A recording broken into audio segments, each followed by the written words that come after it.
Bem-vindos a Gucci Run. Hoje temos o prazer, a honra, o epifácio de tudo de receber o maior corredor da história do Brasil, Marilson Gomes dos Santos. Marilson, para mim é um prazer ter você aqui, uma honra, e eu quero agradecer você de aceitar o nosso convite. Que isso, eu que agradeço o convite, né? Muito obrigado, é uma honra estar aqui contigo. Eu sempre te acompanhei durante todo o seu trabalho, desde o início da carreira também, então para mim é um prazer estar aqui hoje, dividindo essa experiência contigo e com quem vai assistir também, né? Muito bacana, muito obrigado pelo convite. Tamo junto. Marilson, a primeira imagem que eu tenho de você, não que eu te vi nos anos 90, mas foi o filme que você está aos 13 anos, quantos anos você tinha naquele filme? Descalço, correndo descalço. Ah, tá. Aquela foi uma das minhas primeiras corridas lá em Brasília. Quantos anos você Eu estava tinha? com 12 anos de idade. 12 anos, então vamos lá. Você, a primeira idade, imagem, era você correndo com um grandão, um cara, você baixinho ali, 12 aninho, pirralhinho, e o cara que estava correndo, você tinha 2 vezes o seu tamanho. Você estava descalço. Estava descalço naquela época. E é legal você falar isso, Harry, porque na verdade, assim, nessa fase, né, assim, de desenvolvimento da criança, né, que afinal de contas eu era uma criança com 12 anos de idade, a gente tem muito essa diferenciação, né, na maturação biológica, fisiológica, mas aqueles meninos que estavam competindo tinham praticamente a mesma idade, eu que era mais franzino mesmo, era menos desenvolvido, né, mas ali todos tinham a mesma idade e Seu era... filho já está te passando em altura, né? Já tá me passando. Eu acho que se for comparar meu filho hoje com aquela época, né, que eu corria, que eu comecei a correr, né, meu filho também já era maior do que eu. Então eram todos, tinham a mesma idade, mas todos estavam competindo ali a mesma prova, que eram 3 quilômetros, né, de corrida. Era uma corrida que era feita no Dia das Crianças, né, só para crianças, né, de todas as idades, pela administração de Brasília, na cidade de satélite de Ceilândia, onde eu comecei. E era assim, era uma festa só, né? E naquela época, como você falou, não tinha tênis, os tênis de corrida já eram muito difíceis, até para quem já estava na ponta, a gente tinha poucas opções no Brasil, né? Você é de Ceilândia, Brasília, né? De Ceilândia, Brasília. Como foi sua infância? Foi humilde, mas alegre? Como foi? Minha infância foi muito divertida. Eu tenho até saudade da minha infância quando a gente fala em infância, porque eu fui uma criança muito ativa, né? Então eu brinquei na rua, eu fazia todas aquelas brincadeiras que a gente tinha, enfim, na rua, assistindo os Jogos Olímpicos, os Jogos Peguei essa fase Pan-Americanos. também, de brincar na rua, né? Então, e eu até falo que isso me ajudou bastante na corrida, né? Isso fez com que eu criasse essa predisposição aí mais tarde, para que eu pudesse iniciar a corrida de uma maneira mais tranquila, porque eu já tinha uma certa condição que foi desenvolvida naturalmente, né? Agora, uma pergunta, talvez seja quase impossível você lembrar o que você estava pensando naquela corrida, mas naquela época você imaginava que você seria o Marilson? Ah, não. Então, é até engraçado isso, porque às vezes eu assisto esse vídeo, né, de quando eu comecei e assisto o vídeo de quando eu ganhei lá minhas principais provas, né, e faço essa comparação exatamente, eu fico pensando exatamente essa pergunta que você fez agora, né. Naquela época eu nem imaginava, né, que eu poderia ser um atleta de alto rendimento. Eu estava ali para me divertir, para brincar, né, estava dando meus primeiros passos numa corrida, mas era uma coisa assim, de grupo, né, de um grupo de crianças que começou correndo, um grupo de amigos, e eu estava ali para me divertir, essa era a ideia naquele momento, né. E eu li que você fez aos 12 anos 10.039 minutos, é isso mesmo? Foi isso Você mesmo, já mandava assim. isso? Então, por que eu decorei isso aí na época? Porque eu corri 39 minutos e 39 segundos, né? Meu Deus E aí do eu céu. lembro que um amigo nosso chegou no grupo para treinar e ele perguntou, quanto que você tem nos 10? Aí eu falei, 39, aí ele, 39? Aí ele ficou admirado, tal, pela né, criança, 12 anos, Pô. correndo. E aí... Você subir 40 é um sonho, né? De ficou 8 a cada 10 corredores, né? E ficou marcado, né? Uma das primeiras corridas também de 10, né? Eu nunca tinha corrido 10. É bom lembrar que naquela época a gente não tinha o conhecimento que tem hoje, né? Então eu participava de corrida de 10, mas não era apropriado para a minha idade, né? Sim, sim. Mas assim, foi primordial para que eu pudesse... A regra mudou só depois. Também, Exato, né? era só para que eu pudesse ter esse conhecimento, né? Esse primeiro passo na corrida. E aí teve um olheiro que te descobriu? Quem foi ele? Qual falou o cara que te descobriu e que antes de você vir para São Paulo? Então, eu comecei com o Albenes, né, lá em Brasília. O Albenes também... Ele era um olheiro, que ele era um treinador? Na verdade, ele era um treinador, né, ele era um líder de um grupo, né, de todas essas crianças, esses meninos que treinavam lá na Ceilândia. Inclusive, ele, na verdade, não só eu que vim para cá, outros atletas vieram também, né, na época. E assim, era um grupo muito bom, um grupo que realmente se destacava, né, em todas as provas lá em Brasília, né, alguns infelizmente acabou desistindo, né, porque vem chegando a idade, é uma fase difícil, não tem patrocínio, sem nada, às vezes tem que largar a corrida para trabalhar. Mas o grupo era fantástico, eu acho que além de mim a gente tinha pelo menos uns 10 lá que teria se destacado se fosse nos dias atuais. Mas o Albenes fez toda a diferença, não só na minha vida, mas de todas as crianças que começaram lá com ele. Bom, aí olharam e descobriram, aí com quantos anos você veio para São Paulo?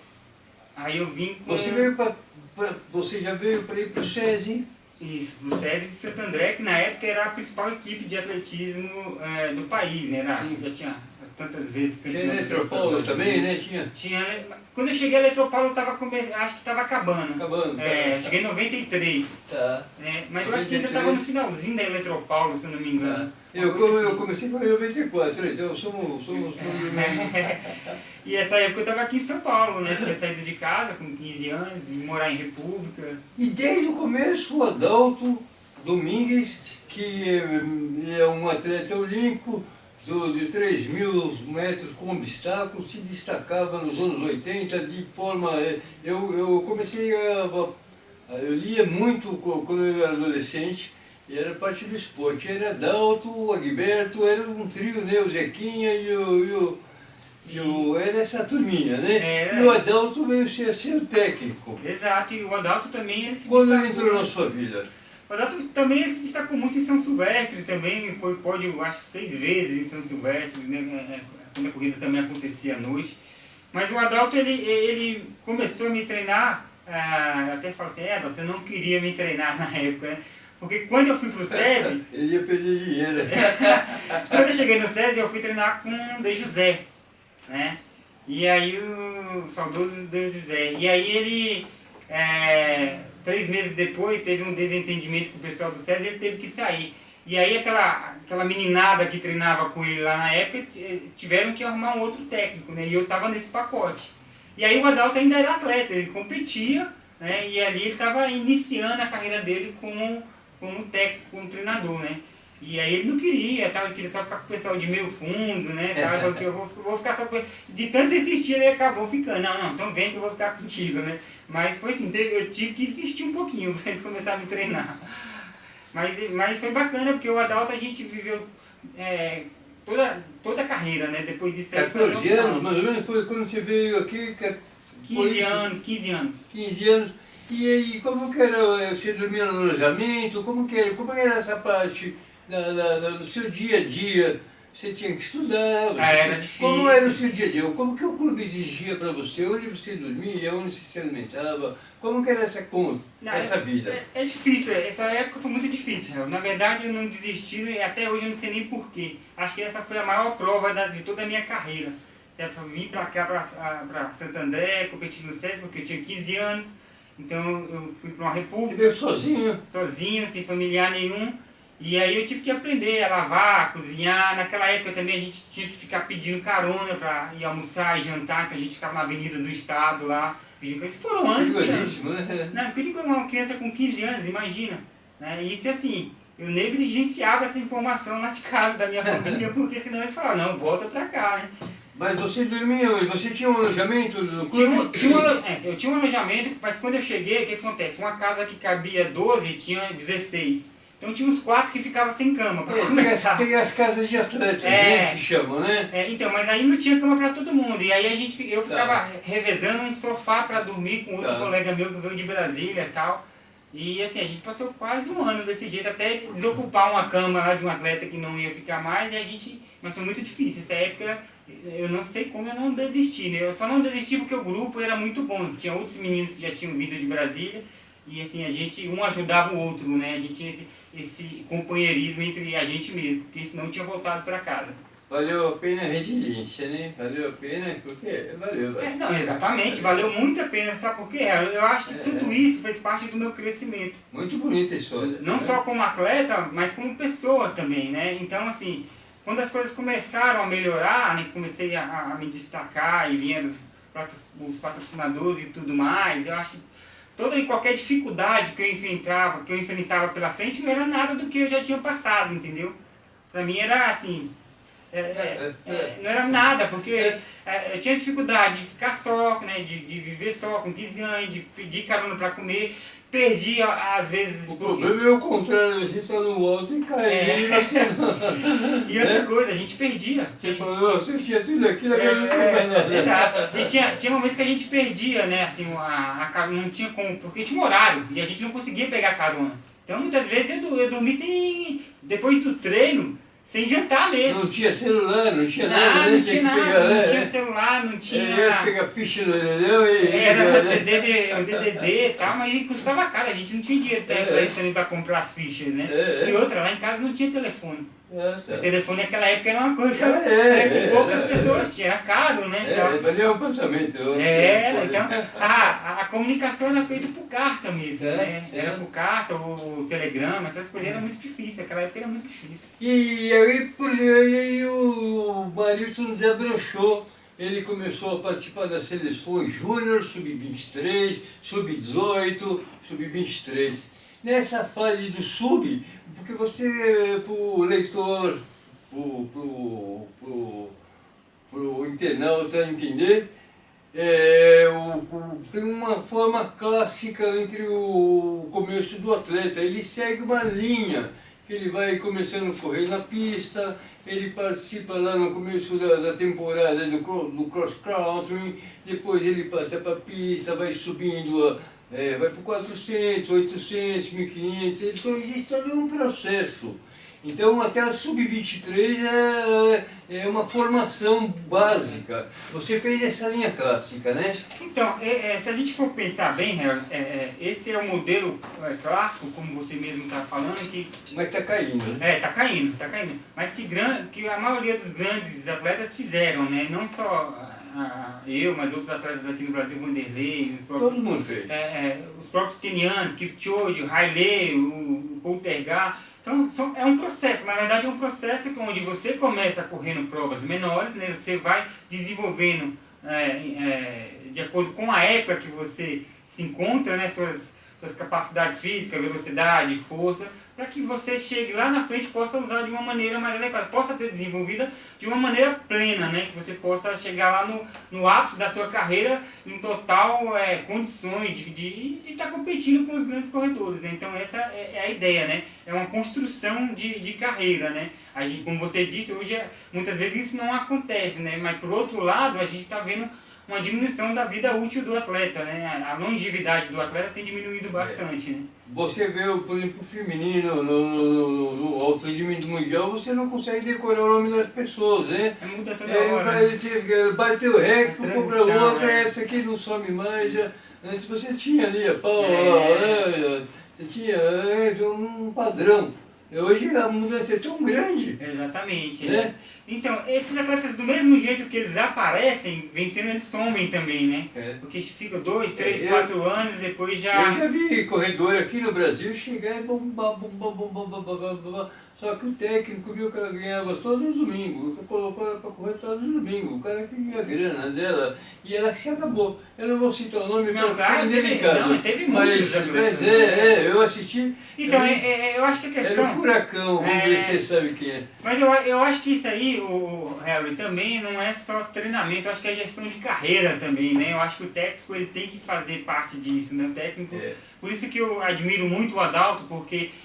quando eu cheguei a treinar com ele, mesmo ele sabendo que eu ia ser um maratonista, que eu ia ser um fundista, ele me segurou o máximo possível. Então ele sabia que eu precisava ganhar mais musculatura, que eu precisava desenvolver a minha parte óssea, a minha parte muscular e tudo mais. Então ele teve toda a paciência possível que um atleta, que um treinador possa ter com um atleta, né? Então assim, o Adalto foi essencial para que eu pudesse chegar onde eu cheguei. Ele respeitou todas as minhas fases de crescimento e desenvolvimento como adolescente, como criança, até chegar na fase adulto, né? Então, por isso também que eu tive esse longo tempo aí de carreira, né?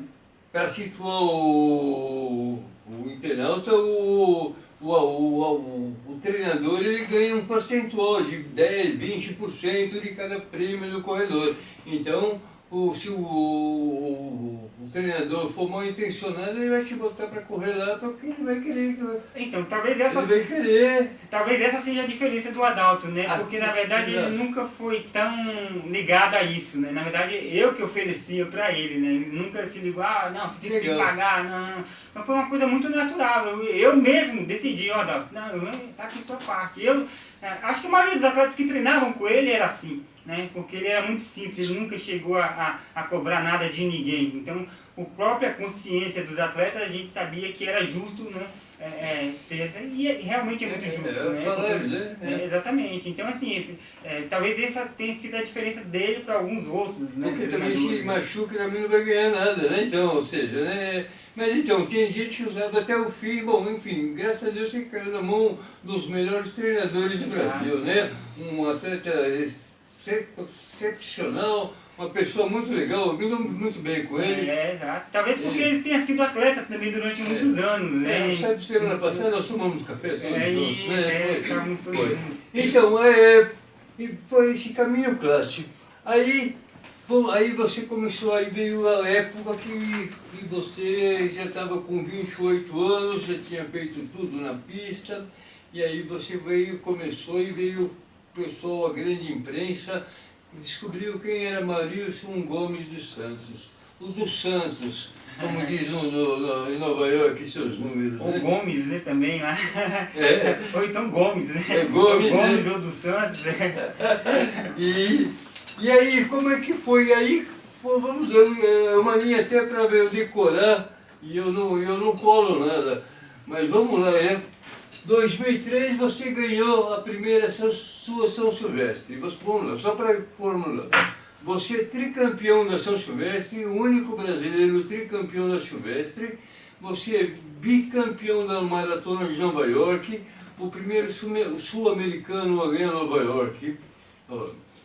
Isso você começou a fazer essa fase que bombou, que fez você ser o maior corredor do Brasil, porque não é porque o seu tempo da maratona foi batido que quem bateu é melhor, não. O melhor é o conjunto da obra, o seu conjunto da obra é simplesmente fabuloso. Fora o conjunto da obra, o seu posicionamento profissional, a sua como você, agora você está se soltando, você era bem tímido, era bem quietinho, mas eu me lembro que para falar com o Maria isso era dificílimo, então agora você está se soltando, mas é lógico, você está vivendo a vida agora, né? Porque você o atleta não vive, né? Tem uma diferença, Harry, entre você, realmente eu sou muito tímido até hoje, mas naquela época também eu era meio restrito, né? Não porque eu era mascarado ou qualquer outra coisa do tipo.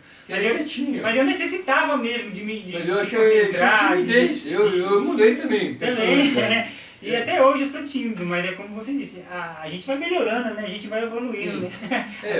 A faculdade ajudou muito também, né? Nos debates, né? Porque existe uma pessoa, eu antes da faculdade e eu depois da faculdade. Porque na faculdade você aprende a dialogar, né? Eu acho que o próprio meio me ajudou também. Só para você ter uma ideia, quando eu cheguei em São Paulo, em 93, até para mim comer na frente das pessoas, eu tinha vergonha de comer, né? Imagina uma criança, eu pensava assim, vim lá da periferia, estou sentado aqui, então eu ficava comendo com vergonha, cabeça baixa mesmo, né?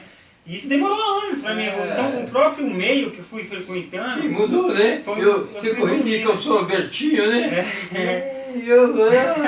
Aqueles... xingavam, né? Vai mudando, né? A gente vai evoluindo. Eu penso isso hoje quando eu estou indo, eu corro há 30 anos, exatamente. E na época, quando eu ia para o Ibirapuera, parecia que eu era ET, né? Falou, olha, o que esse cara sabe, né? Aí, escutava as piadinhas, né? Então tinha aquilo. E Marilson, então nessa época do sub, antes de entrar no profissional mesmo, nessa fase de bombom de 12 anos, Sub-23, quem eram seus adversários? Quem era o que que pegava na época ali? Quem era o seu adversário? Porque é um ciclo fechado. Nossa, Na sua faixa. Tinha tanta gente, assim, quando eu era juvenil, né, a gente tinha, por exemplo, o Paulo, né? Paulo Lunques. Inclusive o Paulo tinha tempo melhor do que eu no 10.000. É. O Paulo foi um super atleta. Né? Ele se contundiu, né? Parecia Isso, uma... ele teve problema de lesões, mas ele... Era ele o seu... Então, juvenil ele correu abaixo, ele fez 29 baixo, né? Na época, eu era o terceiro juvenil, com a terceira melhor marca juvenil. Né? O Paulo era o primeiro, tinha o Ricardo Maestrello, que era o segundo, que era um menino que era lá de Porto Ferreira. Né? E aí, no 5.000, eu acho que eu era o segundo, o Maestrello era o primeiro. Então, assim, no juvenil eu não fui o primeiro do ranking. Né? Passando esse período de juvenil, aí eu comecei a me destacar mais. Né? Até porque também o Adalto me segurava bastante nos treinamentos. Né? E nessa fase inicial, quem era o seu ídolo? Eu imagino quem seja. Começa com V, não sei se é. Mas quem era seu ídolo, o seu maior ídolo brasileiro ali, que você se espelhava ali? Ah, tinha vários, né, assim, mas eu gostava... Valdenor?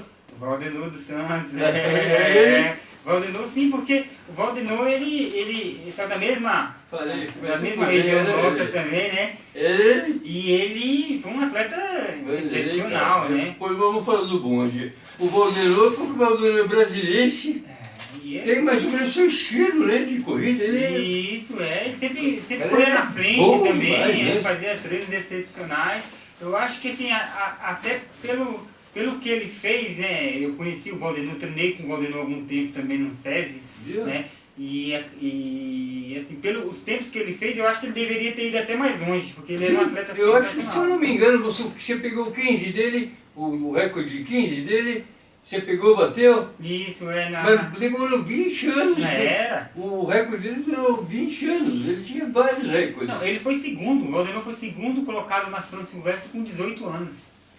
Então, assim, depois dessa época, então, eu comecei a assistir São Silvestre por causa do Valdenor, entendeu?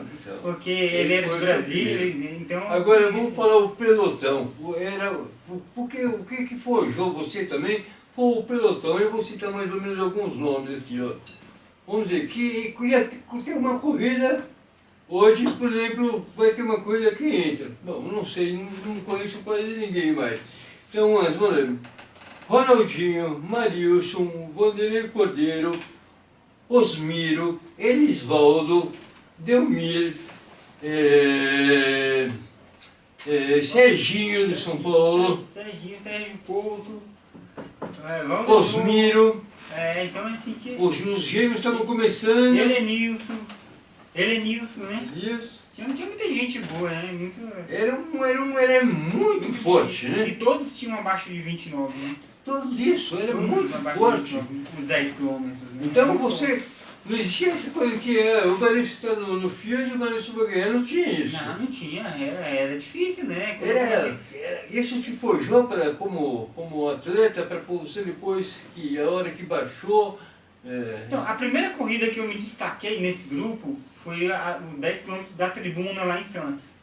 Isso acho que foi 98 ou 99, uma coisa assim. Foi quando eu corri a primeira corrida. E aí eu fiz abaixo de 29 na rua, fiz 28 e 45, se eu não me engano. Perfeito. E eu fui terceiro colocado. Quem ganhou a prova foi o angolano, o angolano Chamba. João Chamba. O Helenilson foi segundo. O angolano ganhou 5 vezes, foi penta. João Chamba. Chamba. E eu fui terceiro nessa prova, só que a partir dali, aí eu comecei a acreditar, né? Então eu voltei da prova, falei com o Adalto. O Adalto falou, a partir de hoje... Porque o Adalto falou assim, ó, a partir de hoje você vai correr só na frente. Vai estar no grupo, onde o grupo for, você vai estar. Agora, a partir de hoje é com você. É com você. É com você. E foi a partir daí que eu comecei a me destacar, comecei a ganhar as provas, né? Então, aí vamos para essa sequência. A sequência é insana. 2003, campeão da São Silvestre. 2004... Você fez algum Pan-Americano, alguma coisa? 2004 não lembro de nada. 2005, bicampeão da São Silvestre. 2006, campeão de Nova York. 2007, medalhista no Pan-Americano, 2008, Pequim, 2009, 2008, final do ano, Nova York. Também, Nova York, 2008, 2000 em Nova York, 2000, aí teve Londres, teve 3 participações de Londres, com bons tempos. E você, o que eu também achei muito interessante, que você usava o Pan-Americano, você não usava ele como maratona, você usava nos 5 e 10. Era um treino para velocidade, né? Mas foi bem, quantas medalhas de Pan-Americano você tem ouro no 10 mil? Então, 2003 foi o meu primeiro Pan-Americano, né, que foi em Santo Domingo. Eu corri 5 mil e 10 mil, corri 5 e 10 mil e ganhei 2 medalhas lá, né? Aí depois... Ouro, pô. Uma de... Já você estava quase com 30 e pouco. Tava em 2003, foi o meu primeiro Pan-Americano. Foi o primeiro, não, tá. Mas foi o ouro, esse não foi o ouro dos 10 mil. Não, o ouro foi em Guadalajara, no México, então, você foi várias vezes ouro. Então, o ouro, toda essa performance, você conseguia, o seu diferencial também era aquela coisa que você não estava em todas as provas, você era seletivo, né? Exatamente, eu me preparava para as provas, né? Então, você tinha uma prova foco. Foco e eu focava, eu não ficava correndo todo final de semana, né? E eu não me preocupava com premiações, em ganhar premiação, mesmo não tendo grandes patrocinadores na época, né? Uma pergunta que eu te faço, quem te deu essa segurança, Abílio e João Paulo Nietzsche ajudaram nisso, essa segurança? Em geral ajudaram, né, como patrocinadores da equipe, porque eles foram patrocinadores da equipe que eu BMF, primeiro BMF, depois do SESI virou BMF, depois B3, né, mas é importante também a gente falar nisso, porque às vezes os atletas eles correm todo final de semana porque não tem essa segurança, né, de ter...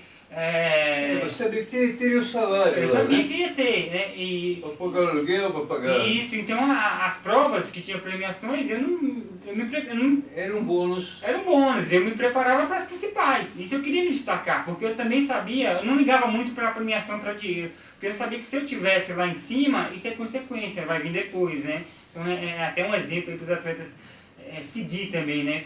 Se destacar nas grandes provas, onde provavelmente você vai ter um retorno financeiro maior do que qualquer atleta que corra todo final de semana. A TV era muito forte, né? As provas da ESCOM, a Globo também, né? A TV era forte e dava um destaque. Exato, E quando virou tricampeão na São Silvestre, a mídia veio atrás, né? E aí a Nike também foi sua patrocinadora, também especial, também foi pessoal também, né? Foi, a Nike ficou comigo muitos anos também, né? Quando eu ganhei em Nova York... Foram essas 2 vezes, né? Já estavam comigo lá já também, né? Depois foram patrocinadores da equipe, da B3, então assim, ficou comigo muito tempo. Eu acho que a gente encerrou esse vínculo aí Foi uma história longa e bacana, né? Longa e bacana, foi... mas como eu falei aqui, né, eu estava comentando nos bastidores, eu tive, assim, durante esses anos, várias marcas, né, de patrocinadores, né, competi por Olímpicos, eu fui segundo colocado concorrendo com o tênis da Olímpicos, né, e naquela época a Olímpicos, ela não tinha o mesmo que tem hoje, né? Tecnologia. Eu corri com o Olímpicos, eu corri com o Mizuno, corri com o ASICS, né? Corri com o Nike, então corri com várias marcas aí, foram vários anos de carreira, quase 30 anos de carreira. Comprava nas feirinhas da corrida, né? Do Teru, comprei tênis do Teru também, comprei tênis do Teru, e sabe o que é legal isso, a gente falar de tênis, porque lá no início de carreira, né, como a gente, voltando lá onde a gente falou que eu corria descalço, o meu grande sonho na época que comecei a correr era ter um tênis de uma marca que tinha, né, que na época todo mundo queria, era o Power. Né, que todo mundo queria, o Power. Eu lembro do Power. Então meu sonho de criança era ter aquele tênis. Infelizmente eu não tive, porque eu não tinha dinheiro para comprar. E teve o Speed, né? O Speed. Eu queria de Curitiba, que eu era o cara que fazia o tênis, e fazia um soladinho. Isso, mas o meu sonho era o Power. O Power quando eu comecei, eu queria um tênis desse, mas infelizmente eu não tive esse prazer de correr com ele. Vamos falar um pouquinho aqui da IOP. A IOP é a palavra advinda de uma origem hebraica que fala Yofi. Yofi é uma palavra que quer dizer alegria, é uma coisa bacana, uma coisa legal.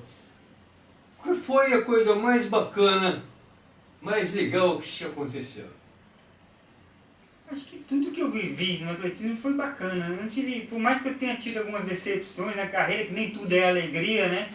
Tudo pra mim foi bacana. Até hoje estar nesse meio é bacana. Estar aqui com você hoje é bacana, a gente falando de corrida, falando de atletismo, né? Subir no pódio da São Silvestre, ganhar Nova York, estar com os amigos, né? Eu acho que essa coisa de a gente cultivar a amizade dentro da corrida é bacana, é muito legal, a gente tem um grupo muito saudável, então eu acho que é tudo isso, né?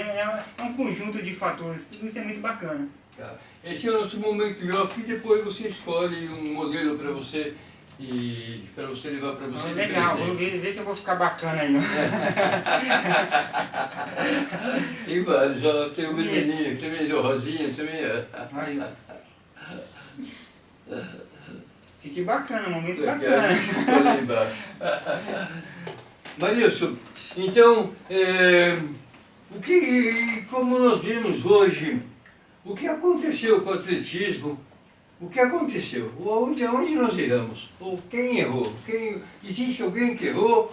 Eu acho que, no meu ponto de vista, faltou um pouco das marcas, do patrocínio, daquele patrocínio dos atletas. Alguns foram jogados de lados e não tinha essa base que você falou. Então ele tinha que correr todo final de semana, tinha que... Ou seja, caiu. Eu via 30, 20 corredores se largando e eu falava, quem vai ganhar? Você não sabia. Hoje entra um... Nós criamos um agora, né? Infelizmente ele vai tomar um gancho aí e eu espero que volte ainda. Eu estou com 28 anos, quem sabe o Danielzinho consiga dar a volta por cima. Eu torço para que isso aconteça. Ele é único. Não tem daqui 10 anos, demora 10 anos para formar um atleta. Demora muito tempo, né? E a gente não tem tido essa renovação, né? Mas eu acho que isso é um fenômeno que aconteceu não só no Brasil, né? Se a gente for analisar bem, por exemplo, vamos começar por Portugal, né? Que tinha um celeiro de atletas lá, né? Eles ficaram bastante tempo sem ninguém. Espanha também, né? Portugal teve campeão olímpico de maratona e campeão olímpica de maratona. Você pode ver que mudou um aspecto de raça. Quem dominava as corridas eram os brancos. Exato. Era só branco. Você pegando anos 70, anos 80 era só atleta branco. Depois teve o keniano, entrou essa... Exato, teve uma... Mas eu acho que são vários fatores, sabe? Eu acho que a gente não é um fator isoladamente, né? Eu acho que a gente tem um conjunto de fatores também.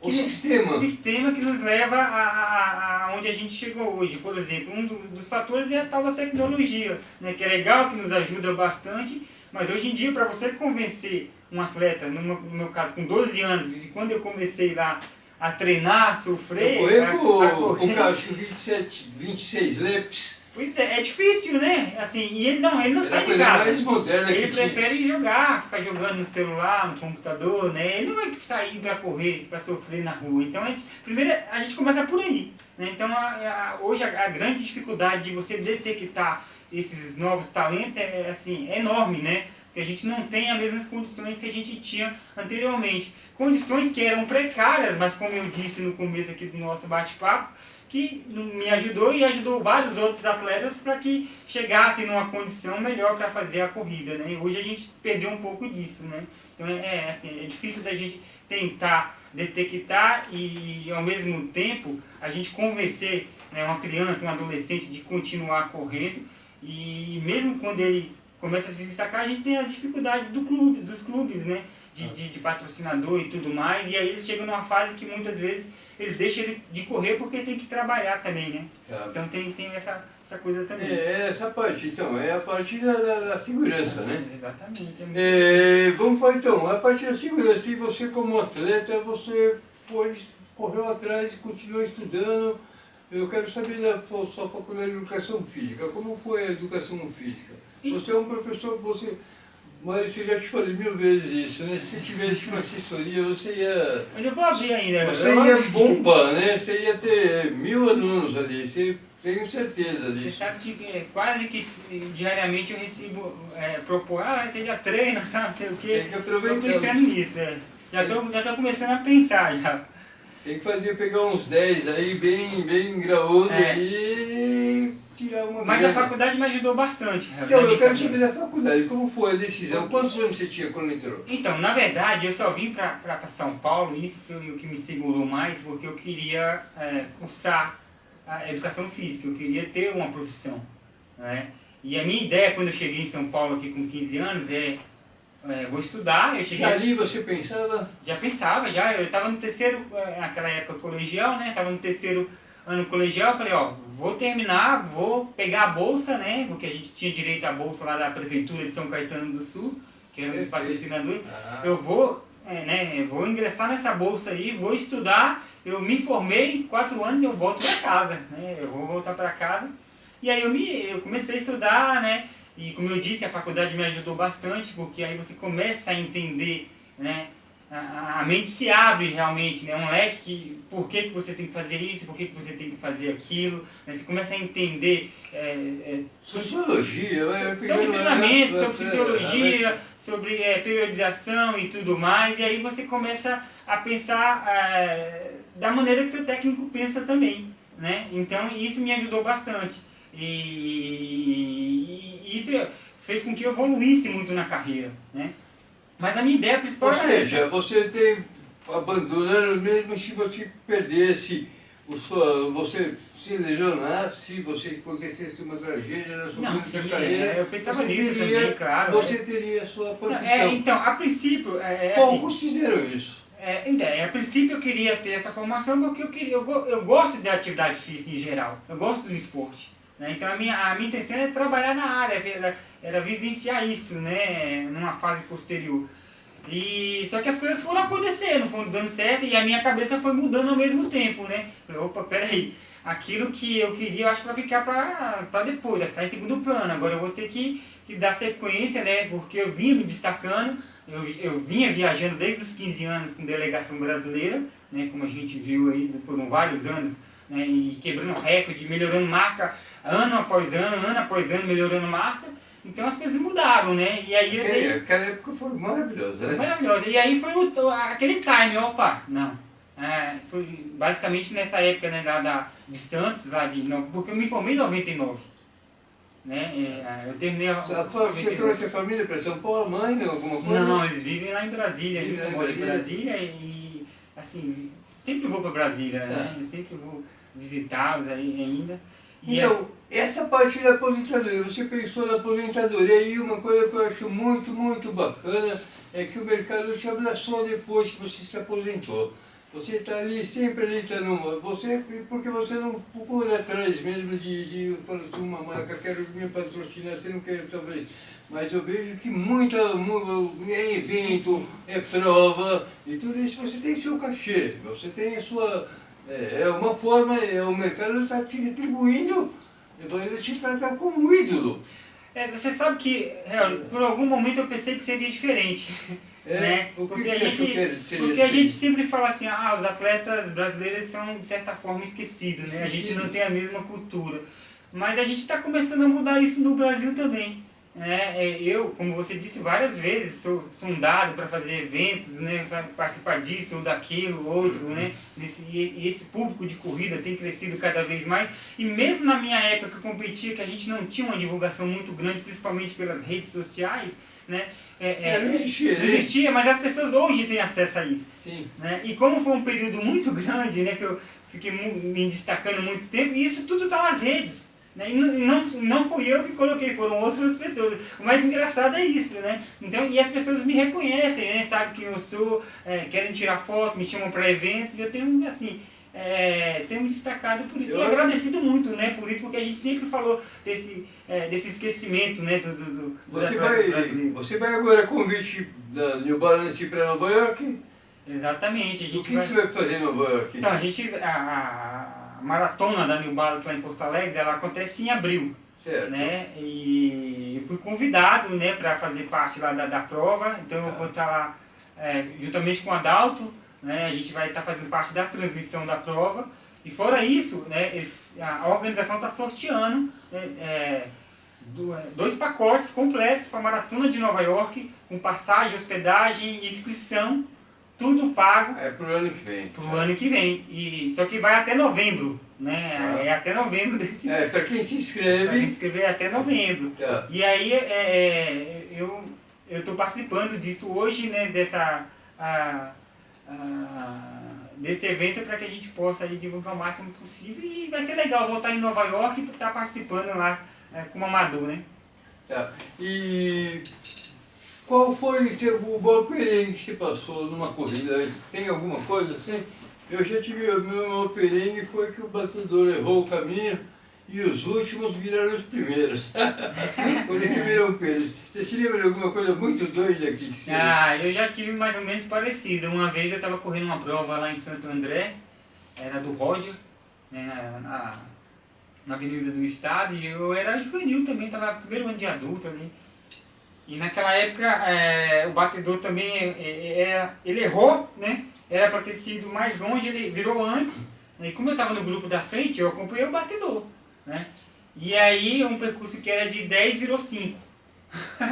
E aí a chegada aproximando, né, cada vez mais, aí o grupo, todo mundo junto, aí eu olhava pro grupo e eu falei, e agora? Eu faço chegada ou não faço? E agora, né? E aí eu tive que, né, eu fiz chegada, né? E os outros também, atletas também vieram, todo mundo fez chegada, e ficou por isso mesmo, todo mundo correu uma corrida de 5 km que era para ter sido 10, né? Então assim, isso foi uma, né? Uma outra também, lá em Campos do Jordão, uma vez eu corri, e como eu era juvenil também, eu estava já me destacando, e eu fui o 4º colocado na prova. Naquela época já tinha alguns atletas, né, que competiam lá para vir correr a São Silvestre e tal. E aí ninguém acreditava que eu tinha sido 4º. De onde veio esse menino? Esse menino cortou o percurso e tal. Ninguém me conhecia na época. Achava que eu tinha cortado o percurso, que eu tinha, sabe, aproveitado lá, mas Internacional, quem foi ali nessas provas aí em Londres, quem foi o que bateu o ombro ali com você? Quem que você achou que... Você ganhou de Tergal, você ganhou de Baldini, como que foi isso? eu competi com vários atletas, né? Martin Léo, Robert Chiru também, aqui dentro, lá fora. O Robert Chiru ganhou 4 ou 5 vezes, né? Maratona de boxe. Martin Léo ganhou várias vezes. Treta no pelotão? No pelotão assim, quando você está... Ou eu respeito... Porque... Não, quando você não é conhecido, às vezes rola alguma coisa assim desse tipo. Como é que é? Mas quando você, às vezes um empurrão, na própria linha de largada ali, não deixa espaço para você, mas aí quando você já está conhecido no meio, eles já olham para você diferente, já te respeitam. Aconteceu isso comigo algumas vezes, sim. Né? Então. Mas em geral, os atletas, eles, quando já estão em detalhe, eles se respeitam bastante, né? Mas o engraçado era, quando eu corri essas provas, essas maratonas, eu era um dos poucos não africanos que estava correndo na frente ali, né? Então, qualquer outro corredor africano que via, né, quando via que eu estava ultrapassando, que eu estava deixando, eles não queriam deixar, eles olhavam assim, sabe, davam um rastro, eles queriam perder para qualquer um, menos para mim. Era engraçado isso, porque eu vi os outros atletas passarem e eles não reagiam. Aí quando eu passava, acontecia isso. Não vou deixar, sei lá, um sul-americano, um brasileiro, não é africano nem nada, então rolava muito isso também. Em 2006 você recebeu um certo preconceito de que você foi uma surpresa para vencer em Nova York e que eu falo, quem é Marilson? E aí você voltou em 2008 só para carimbar aqui a Marilson. Como que foi isso? Mas o mais engraçado de tudo isso aí, sabe o que é? É que eu corri com o Poltergar lá também, né? O Poltergar já tinha corrido São Silvestre aqui, né? E eu já tinha sido 4º colocado com ele correndo aqui, inclusive ele me abraçando no final na chegada, tudo mais.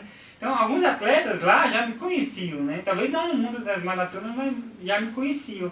Mas foi legal isso porque eu pude voltar, né? Assim, em 2008, até com mais vontade, sabe? E depois também em Nova York fez homenagem a você também, né? Você foi pro Hall of Fame, né? É isso, pro Hall da Fama lá, foi muito bacana, porque eu ganhei uma outra homenagem antes disso também, porque eles fazem uma homenagem a cada década de prova, né? Então, eles escolhem os atletas que se destacaram por década, né? A cada década de prova. E eu já tinha sido homenageado por isso, né? Como tem uma votação entre os repórteres lá esportivos e eu já tinha vencido, né? Então eu já tinha me destacado por isso, por ser um atleta da década, né? E aí, posteriormente, eu recebi essa homenagem, né, da maratona, sendo agraciado, né, por entrar no Hall da Fama. Muito bacana, isso é para poucos, né? Então, assim, até hoje eu me sinto muito honrado com esse feito, né? Marilson, sucinto, eu gostaria que você falasse para a pessoa que vai correr a maratona de Nova York nesses próximos dias, qual a dica que você dá? Acho que a principal dica lá em Nova York é você respeitar um pouco, né, o percurso. Acho que quando a gente fala de maratona, a gente já tem que respeitar um pouco, né, o percurso, porque é uma prova longa, por mais que você esteja preparado, você sabe que em algum momento você vai sentir, né, e lá em Nova York, principalmente porque não é um percurso tão fácil, né, a gente tem as subidas, as descidas, tem a questão do clima, que pode ou não ajudar também, né? Então, Ponto crítico lá.